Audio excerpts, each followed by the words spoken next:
Right, in terms of our report writing course, this is the image I use, and this image was developed by AI, so it's a once-off. But it is based on Greco-Roman architecture, whereby a cornerstone is used, and then from that cornerstone the rest of the building is constructed.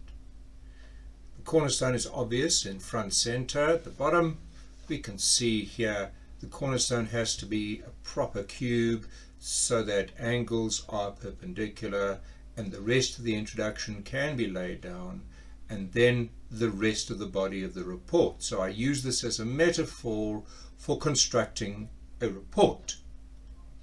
Okay, right, so that's what I use. Now in the manual, of course, it's broken down like this. The title or purpose statement, what you wish to achieve with the writing of this report, that's the purpose statement that must be laid down, and from that purpose statement we can of course develop the title itself.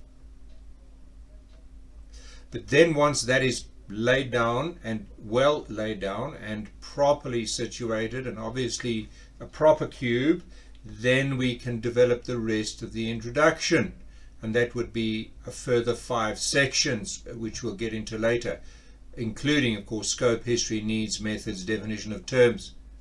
But these of course are also laid down in accordance with that purpose statement. So on our courses, if that purpose statement is not correctly constructed, it is vague, it is abstract, if it doesn't include the conceptual verb, what we call the conceptual verb, then the rest of the report will suffer.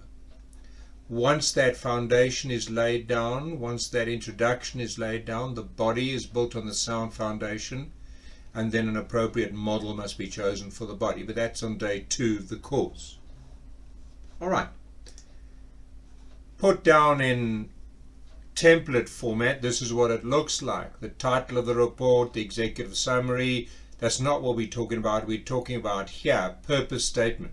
That's why we say this must be developed first, and then second, from that the title can be developed. We'll have a practical example soon just to exemplify this.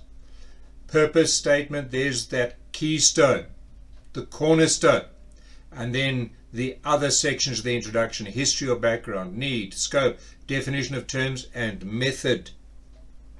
We'll get into that in the next video. All right. Here's some examples of purpose statements from previous courses, and I'll include the criteria for a purpose statement.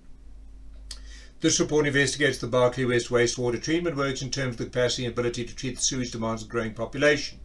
These, by the way, have been reproduced with permission. That's obvious.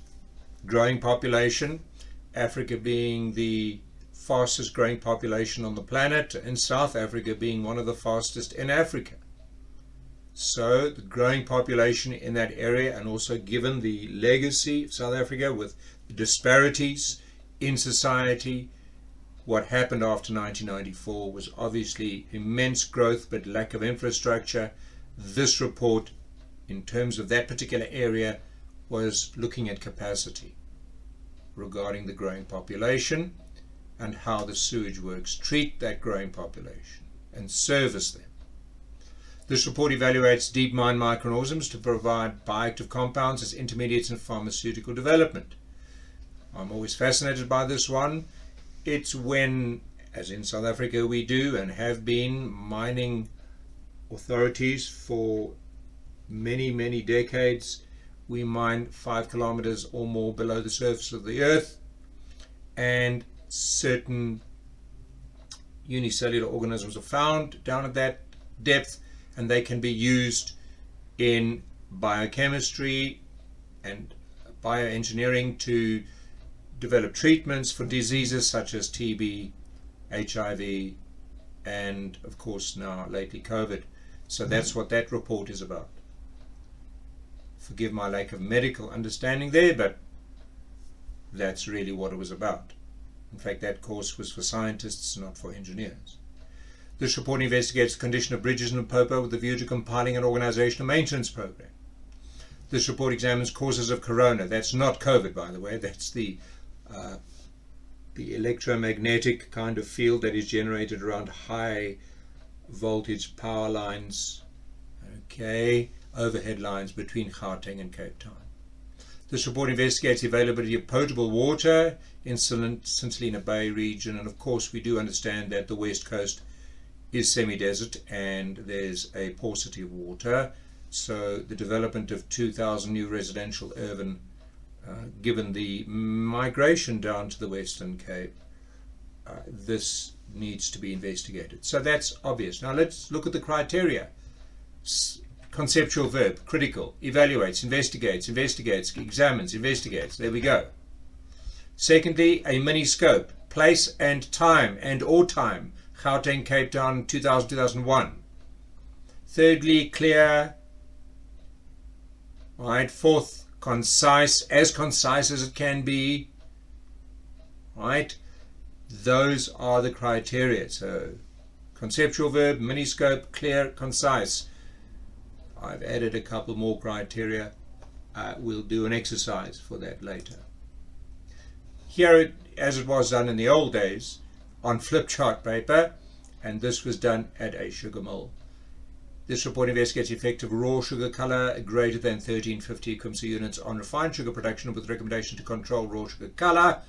I always give groups a nickname. That's what I call them.